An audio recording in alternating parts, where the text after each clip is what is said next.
જૂની કંપની કરતાં વધુ રૂપિયાની થોડીક ઓફર મળીને ત્યાં જોબ તરફ સ્વિચ. અને જો તમે પણ આ કરો છો ને તો તમારી લાઈફની અંદર સૌથી મોટી ભૂલ આ છે. તમે માત્ર કંપની નથી બદલી રહ્યા, તમે તમારું કમ્પાઉન્ડિંગ તોડી રહ્યા છો.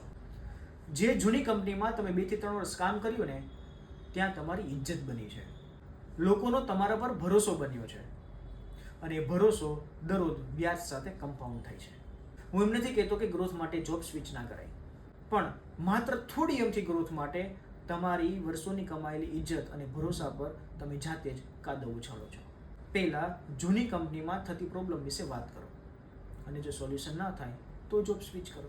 કેમ કે જેવી તમે નવી કંપનીમાં જોબ સ્વિચ કરીને તરત જ તમારી જૂની કંપનીની રેપ્યુટેશન પણ ઝીરો થઈ ગઈ અને સાથે સાથે ભરોસો પણ ઝીરો થઈ ગયો અને વળી પાછી પોતાની જાતને સાબિત કરવા માટે ફરીથી મહેનત કરવી પડશે.